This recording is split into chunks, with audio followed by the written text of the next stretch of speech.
रायगड महाराष्ट्रासह देश विदेशातील ताज्या बातम्या पाहण्यासाठी मॅक्स इंडिया लाईव्ह चॅनलला सबस्क्राइब करा आणि बेल आयकॉन दाबायला विसरू नका।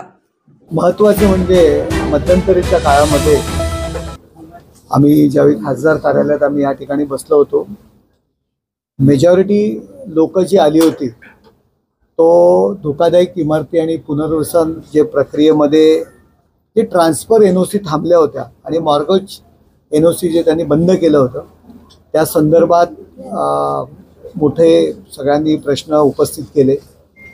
पुनर्विकासाचा विषय आहेच, परंतु लोन घ्यायला लागतात, एज्युकेशन लोन असतं, लग्न कार्याकरता आपली रूम आपण बँकेकडे मॉर्गेज करतो आणि एनओसी नसल्यामुळे या अनेक समस्या त्या उभ्या राहत होत्या। आणि जेव्हा आम्ही माहिती घेतली तेव्हा जवळजवळ 1,00,000 लोक या निर्णय न घेतल्यामुळे वंचित आहेत असं समजून आलं आणि त्यामुळे त्याच्या मध्यंतरीच्या काळामध्ये आम्ही त्यांना एक निवेदन दिलेलं आमच्या किशोर पाटकर यांनी, जी काही आम्हाला निवेदन आली होती आमच्या पदाधिकाऱ्यांमार्फत, आणि तो आज निर्णय झालेला आहे की त्या एनओसी द्यायला त्यांनी मान्यता दिलेली आहे। काही कंडिशन्स आहेत त्या बरोबर आहेत की जर धोकादायक इमारत असेलच आणि त्याच घरात तुम्ही पुन्हा राहणार असाल तर ती जबाबदारी तुमची असणार आहे, त्यासाठी सिडको जबाबदार नसणार आणि त्या ठिकाणी राहू नये। आणि मोकळा जो भूखंड झाला असेल पुनर्विकास करता आणि मूळ मालकाने जर 500 स्क्वेअर फूट जे काय आहे, जे काय 300 स्क्वेअर फूटची कंडिशन टाकली असेल त्या सोसायटीमध्ये आणि तुम्ही नंतर जर ती वाढवलीत तर जे आधीच्या मालकाने जी कंडिशन टाकली तीच तुम्हाला लायबल राहील। या काही गोष्टी चर्चा होऊन तो निर्णय या ठिकाणी घेतलेला आहे। अमेन्स्टी स्कीम जी अभय योजना आहे त्या संदर्भात सुद्धा आता त्यांनी मान्यता दिलेली आहे। हे महत्त्वाचे काही प्रश्न होते। त्याचबरोबर सिडकोनी महानगरपालिकेला जे भूखंड हस्तांतरित करायला पाहिजेत, मैदान असेल, गार्डन असेल, बऱ्याच ठिकाणी गाववाल्यांचे जे अनेक प्रश्न होते की मागच्या वेळी सुद्धा की ते अद्याप ते हँडओव्हर केलेले नाही आहेत आणि त्या संदर्भात सुद्धा तो निर्णय आता ते बैठक लावून तो एक विषय होता की छोटे मोठे जे काही विषय होते गरजेपोटी घरांचं जे क्षेत्र निर्णय कोण अधिकारी नक्की निर्णय घेणार त्या संदर्भात सुद्धा तो विषय होता, तो सुद्धा मार्गी लागलेला आहे। आणि फ्री होल्डच्या संदर्भात जो काय आहे तो सुद्धा शासनाकडे आम्ही चर्चा करून तो निर्णय घेऊ। या आठवड्यामध्ये आपण सिडको या प्रश्नासंदर्भात आम्ही कालच पत्र दिलेले उपमुख्यमंत्र्यांना आणि असीम गुप्तांना, या आठवड्यामध्ये त्या संदर्भात बैठक लागणार आहे। LIG घरांच्या संदर्भात असेल, कंडोनियमचा जो विषय आहे की त्या क्षेत्रामध्ये आपल्याला काम करता येत नाही, कुठल्याच महानगरपालिका सुविधा देत नाही। म्हणजे मी मध्यंतरी कळलं की ते फवारणी पण करत नव्हते। आता मी त्यावेळी मी आयुक्तांना सांगितलं जर मच्छर वाढले कंडोनियम क्षेत्रात तर नवी मुंबईला त्रास होणार नाही आहे का त्याचा। म्हणजे अशा पद्धतीने जो काही तो विषय होता त्याही विषयासंदर्भात आम्ही या जो काही माननीय उपमुख्यमंत्री असतील आणि असीम गुप्ता असतील, UDचे अधिकारी, कमिशनर, सिडकोचे अधिकारी यांची बैठक आम्ही त्या ठिकाणी लावून लार्ज स्केलवरती जे काही विषय पेंडिंग आहेत तो संपवण्याच्या दृष्टीने आम्ही प्रयत्न या ठिकाणी करतो। सिंगल असेल या स्तरावरचा हा निर्णय नाही आहे, हा शासनाने एक पॉलिसी म्हणून डिसिजन घ्यावं लागेल आणि त्याकरता आपण ही बैठक लावून हा मार्ग, हा जो काही विषय आहे संपवण्याच्या दृष्टीने आम्ही प्रयत्न करतोय। सिडको व्यवस्थापन दिलेल्या बघा आता त्यांनी उत्तर दिलंय, ऐका आता त्यांनी नाही आमच्या हाती आता एनओसी द्यायला ते सुरुवात करतायत, उद्यापासून सुरुवात करतात। या ठिकाणी काही बाबतीत तेही पटकन निर्णय नाही घेऊ शकत आणि जर ते निर्णय जर घेणार नसतील आणि अशा की बाबा वारंवार सांगून तर आम्ही पण शिवसैनिक आहोत, आम्हाला पण आमच्या दृष्टीने निर्णय घेता येईल, याच ह्याच्यातनं आम्ही बाहेर आलेलो आहोत। कसे निर्णय नाही घेत हे सुद्धा आम्हाला पाहता येईल, त्यांच्याकडे निर्णय का नाही घेणार।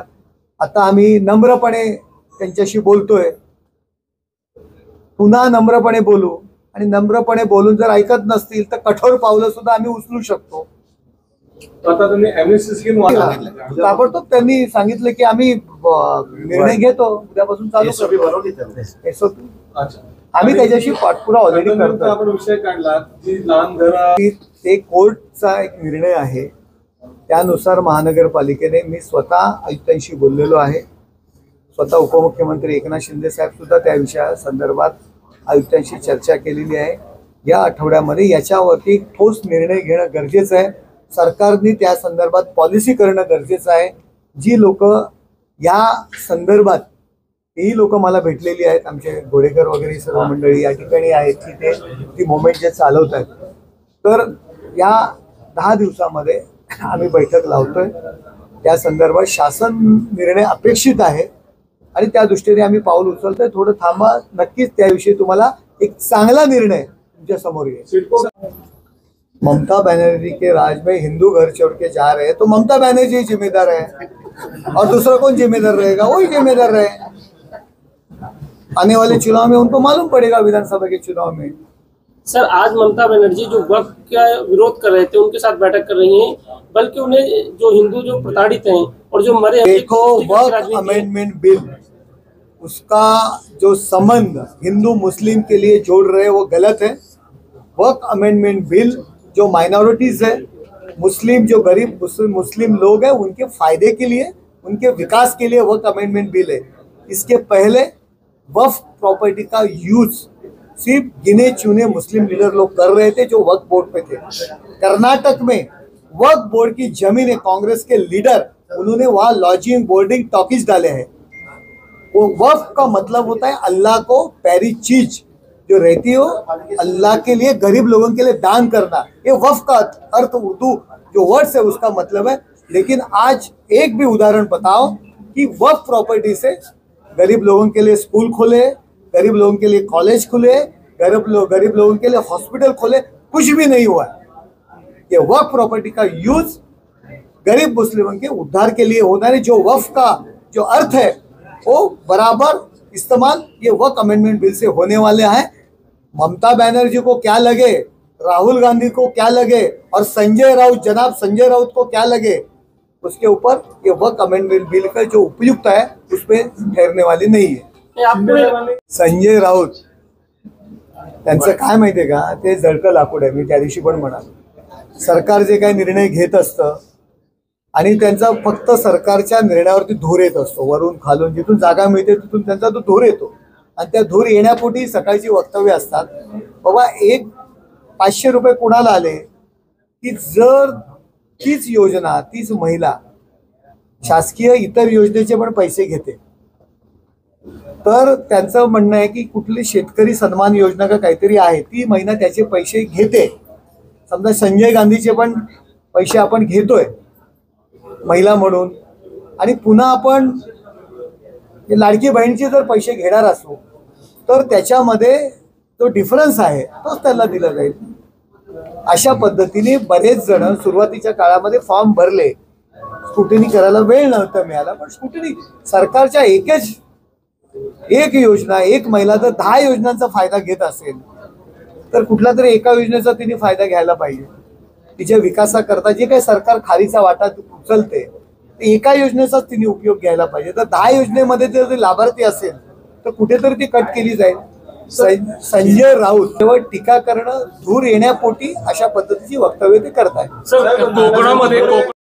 बघा, दरबारी राजकारण करणारे आम्ही लोक नाही आहोत। आम्ही राजे महाराजे नाही आहोत की तो दरबार भरून राजा त्या ठिकाणी बसेल आणि लोकांना सलामी द्यायला लावेल। आम्ही त्या ठिकाणी आज तुम्ही इथे पाहतोय आपण इथे लोकच आहेत, त्यासाठी दरबार बनण्याची गरज नाहीये। आज ठाण्यामध्ये दिवस रात्र एक खासदार म्हणून 12 वाजता मी जे दुपारी बसतो, संध्याकाळी दुपारी 4 वाजेपर्यंत त्या ठिकाणी दिल्लीमध्ये नसतो, त्यावेळी दिल्लीमध्ये असतो फक्त, त्यावेळी मी नसतो, नाहीतर त्या ठिकाणी असतो। एकनाथ शिंदे साहेब रात्रंदिवस लोकांना भेटत असतात, रस्त्यात कुठेही भेटलं की ते लोकांना भेटत असतो। आमच्या शाखा, आमचे नगरसेवक सर्व लोकांना भेटत असतात आणि ते काय म्हणाले मला काही कल्पना नाही, परंतु ठाणेकरांनी कायम आमच्यावर विश्वास ठेवलेला आहे। एक हाती आम्हाला सत्ता दिलेली आहे आणि महायुतीला सत्ता दिलेली आहे। त्या ठाण्यामध्ये पुन्हा एकदा महायुतीचाच महापौर होणार ही स्पष्ट बात आहे। यापुढे अजून उभाटाचे किती माणसं, किती नगरसेवक शिंदे गटात सामील होणार आहेत काय?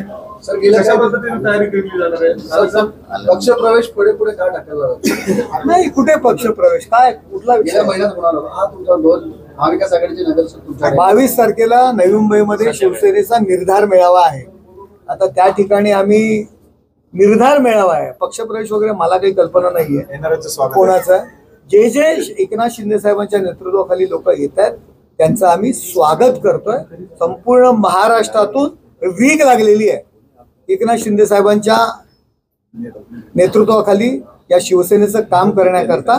आता बघू 22 तारखेला काय होतंय, पण निर्धार मेळावा संध्या 22 तारखेला एकनाथ शिंदे साहेब या नवी मुंबईत येत आहेत. मला ओळखत नाहीये, कोण आहे मला माहिती नाहीये. गृह खातं जे कोणी आरोप करतायत ती चौकशी गृह खातं करेल ना. गृह खात्यावर माझा विश्वास आहे. मी आता मला कोण माहिती नाही. विनायक राऊत म्हणतायत ना, आता ते पडल्यानंतर आता मला तुम्ही सांगा, 8 महिने झाले जर या सिंधुदुर्गात हत्या होत आहेत, परिस्थिती वाईट आहे, तर मग तोपर्यंत विनायकराव झोपले होते का? आता ते पडल्यानंतर जर अशा पद्धतीने टीका करत असतील तर 8 महिने का शांत होते? त्यापूर्वी का शांत होते? जर हत्या होत आहेत तर मूग गिळून का गप्पा बसले होते विनायक राऊत? याची सुद्धा चौकशी होणं गरजेचं आहे. त्याच्यामध्ये कृषी क्षेत्र आता फायनल होत आलेलं आहे बहुतांशी गावांचं. आणि राहिला प्रश्न त्याच्यात 2018ला एक हायकोर्टाची ऑर्डर आहे की ती पॉलिसी जी शासन तयार करेल ती पॉलिसी पहिल्यांदा कोर्टासमोर ठेवा आणि कोर्टाने पाहणी केल्यानंतर कोर्टाच्या याच्यानंतर त्या ठिकाणी ती इम्प्लिमेंट करा. त्याच्यामुळे तो सर्वेचं टेंडर वगैरे झालेलं आहे. त्या सर्वेचं टेंडर आता या आठवड्यात पूर्णपणे ड्राफ्ट कोर्टाकडे सादर होणार आहे आणि त्याच्यानंतर याच्याकरता पण आम्ही फॉलोअप केलेला आहे. मला ते सर्वे करून देणार आहेत का? नाही, बघा, जर प्रकल्पग्रस्तांच्या फायद्याचं आहे लीज, त्या ठिकाणी घराखालची जमीन त्या ठिकाणी मोजून ती जर आपल्या मालकीची होणार असेल तर कोण त्याला नाकारणार? कोण? प्रकार असा आहे की त्यांना ती माहिती त्यांच्यापर्यंत पोहोचवणं गरजेचं आहे आणि आमचे प्रयत्न आहेत ते. प्रस्ताव हा भाडेपट्ट्याचा आहे, मालकीचा नाहीये. भाडेपट्ट्यात तुम्हाला मिळणार आहे. तुमचं म्हणणं बरोबर आहे, भाडेपट्टा, पण भाडेपट्ट्यानंतरच फ्री होल्ड होणार ना, त्याशिवाय होणारच नाही ना. बघा, आजची परिस्थितीच आहे. मंगेशकर फॅमिली जी आहे त्यांची जी सांस्कृतिक परंपरा आहे, कलेची सेवा आहे, त्याचा सुद्धा आदर राखला पाहिजे. जर मंगेशकर फॅमिली त्या ट्रस्टमध्ये इन्व्हॉल्व 100% असेल आणि त्यांचा जर त्याच्यामध्ये काय हात असेल तर सरकार कोणालाच हे करणार सोडणार नाहीये. परंतु केवळ मंगेशकर फॅमिलीवरती टीका करायची म्हणून ज्या पद्धतीने मंगेशकर फॅमिलीला त्यामध्ये गोवण्याचा जो प्रयत्न करतात तर उगाच कुणाला काहीतरी वाटतंय म्हणून होणार नाही. जे कोण दोषी असतील त्याच्यावरती कारवाई होईल. कमी करण्यात आता आम्ही तर मागणी करतोच आहे. शासनाने काय भाष्य केलं नाही? ते त्यांचा अधिकार आहे का? जो तो माझा घास किती आहे त्या संदर्भातच बोलला. आता त्यांचा घास आहे का? त्यांनी हे मान्य केले तत्वश की ते जास्त आहे, परंतु आपल्याला वरती बोलावं लागेल त्या संदर्भात. 10 वर्षापूर्वी 500 स्क्वेअर फूट, आता ती 700 झालेली आहे ना. मग आता ते 500 का जुन्या रेकॉर्ड मध्ये 500 आहे, आता माझ्याकडे ती 700 आहे. तर सर्वे झाल्यानंतरच कळणार ना जागा किती वाढली की कमी. मग 500 वरती दिलं की पुन्हा गावकरी काय म्हणणार नाही ना माझ्याकडे 700 आहे. मग त्याकडे आधार काय? तर त्याकरता सर्वे इम्पॉर्टंट आहे.